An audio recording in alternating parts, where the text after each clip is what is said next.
Next in our list of videos we're doing, we are running through updates. Pop quiz, what do you need to do before you run any update? Answer, backups. Make sure you back up, make sure you back up, make sure you back up, and make sure you download your backup so that you have a good working copy of your website. The number of times that I've had websites through the years mess up because of backups, because of updates, is small, but it does happen. It's not something that I would call rare, but it is fairly uncommon for it to happen. When you're running updates, you are running updates on multiple pieces of software that are on their own usually play well together. But every once in a while, you run into a conflict with an update. There's just no way around it. It happens. But if you have a backup, you are in luck because you can undo any updates that you've done. So, moral of the story, make sure you watch the backup video, run a backup, and download that backup. But once you've done that, updates are pretty simple. There are several ways that you can do it. The first and the easiest way, is through this updates page, which I'm going to walk you through in a minute. The other way to do it is to go one by one through all the different areas of your website, your WP admin, the back end of your website, and do them one by one. I'm going to show you how you could do that. Let's go to Appearance, for instance, and Themes. Under here, there's an update available of a few different things. Each of these themes can have their own security updates issued for them. Divi, super important one for your website, does have an update right now. This 2021 theme has an update, not super important to your website at all. In fact, we could delete this and it wouldn't affect anything. But we still want to run an update on it just the same. Easiest way is to appear into the updates, but if I wanted to, I literally could click Update Now, click here, and it would run the update for me as well. So you can do that here. Plugins is the same way. You can come under Plugins, you can scan down here. This little yellow window means there needs an update. You can click the Update Now thing, and you could update this one by one. I'll do this typically if I do run into some kind of issue. If I'm doing a mass update under this window up here, which I'm about to show you, it's updating all the plugins at once. So if a conflict happens, I don't always know which plugin caused it. So I've got to come through one by one and do each update individually until I can find the culprit. But again, it's uncommon that I have to do that.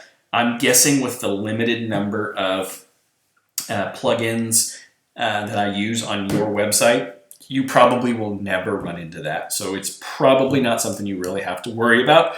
But just so you know, if you get real adept at this and you add some stuff and then you run into a problem, you can revert back to your backup and then you can go through these and update them one by one until you figure out which is the issue. And then from there, figure out what you need to do next.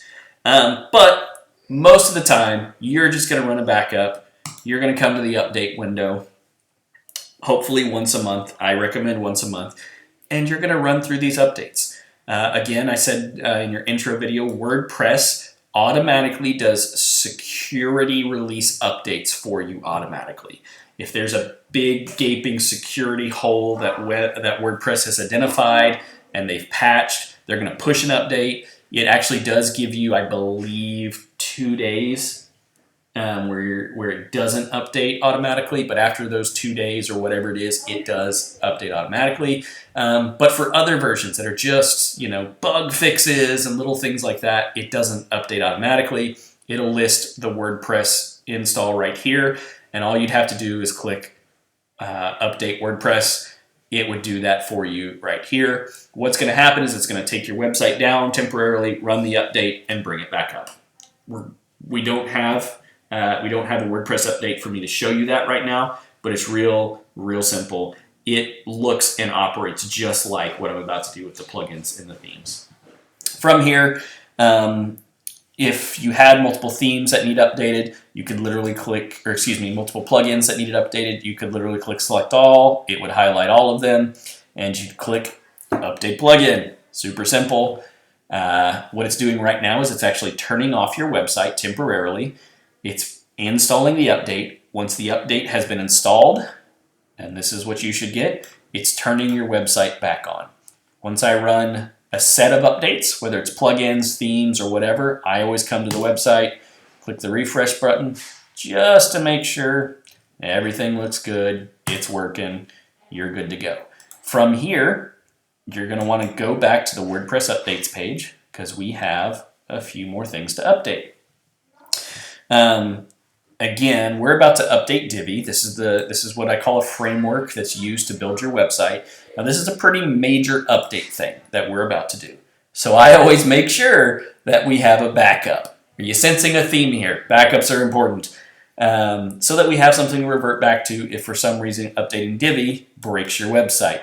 Shouldn't, but just in case. So same process, literally select all, update themes, see if we can catch it in the middle.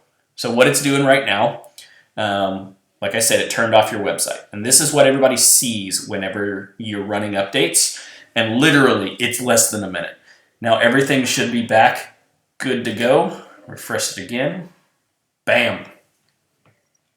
Just like that, we've run updates, maintenance and security updates for your plugins and your themes right there. And now your website is updated, should be good to go. Not seeing any issues with it. Let's go to another page just to check. Nope, there you are. I would say our updates are successful, so we are good to go for now.